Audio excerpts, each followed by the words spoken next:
The Spoonie Authors Network presents Much Excite, featuring Dianna Gunn. Hello and welcome to Much Excite, a series of short videos from the Spoonie Authors Network. I'm Kat Gordon, author, editor, Lego kit builder, and founder of the Spoonie Authors Network. With me today is Dianna Gunn.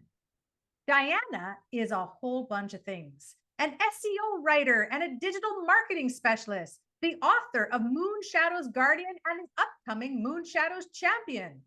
She's also the founder of the Weeknight Writers Group, a social enterprise dedicating to creating accessible educational and community supports for authors. Dianna has also been the host and producer of the Spooning Authors podcast. Tell me, Dianna, what other exciting thing do you have to share with us today? Well, I do have a lot of things going on, but today I really wanted to talk about my newest nonfiction book, 151 Affirmations for Creative People. And I also have 151 Affirmations for Creative People, the workbook. So these are a short guidebook and a short workbook that you can use to work through some of the exercises that are sort of presented in the main book, but not really like detailed.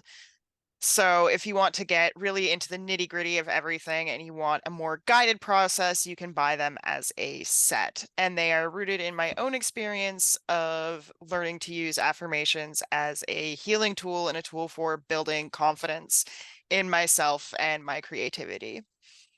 I mean, it's so awesome. I'm so excited that you've done this. I know you wanted to do it. I'm so glad it's part of the world.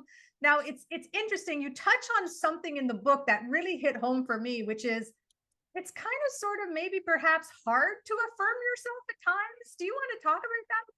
Yeah, so I mean, there are a lot of reasons for that, and part of it is just like the way that, frankly, we are all programmed as people who live in capitalism and in the patriarchal society that we live in.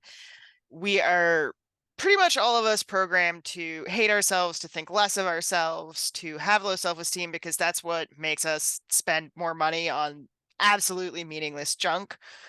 Um, I mean, Barbie's excluded, but yeah. I mean, there are a lot of things that they don't necessarily have inherent meaning, but we can give them meaning as well. And some of those things that actually do provide real tangible benefits for us. Like I may not be planning to read a lot of the books that I bought recently anytime soon, but the fact that they're there does bring me joy. But there are a lot of times when we're buying things just because we feel like we need to that don't bring us joy. And there's also, especially for a person who is a woman or even is just generally perceived as a woman, there are a lot of things that are really made to pressure us into buying things that don't fit or work for our bodies. And that's even more so for us disabled folks. All of those things can make it really hard for us to appreciate ourselves. And when we're coming from a place of self-hatred and self-doubt, it's very difficult to affirm ourselves because there's always that little voice in the back of our head that's sort of snarking back to it, like, that's obviously not true. I don't believe that. Yeah. I absolutely cannot relate to that at all. Cough. Um, what I mean, these are all valid things you bring up. And these affirmations, you also target them specifically to creative people. So can you just quickly tell us why you chose to do this for creative people? It's not like we have things like imposter syndrome or loving, hating, crying over our works or anything like that. We'd like to talk about that a wee bit. Yeah, I mean, frankly, it is so hard to be a creative person right now, and it is doubly hard if you're trying to pursue any kind of creative career.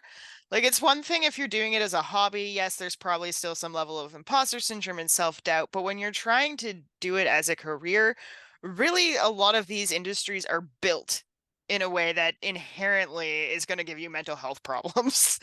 Like the years and years that a lot of writers spend querying to get in with the traditional publishers, the constant rejection, the fact that most of us, if we do get a publisher or we do put a book into the world, we're still paid dirt. The average author makes less than $12,000 a year, and that includes traditionally published authors.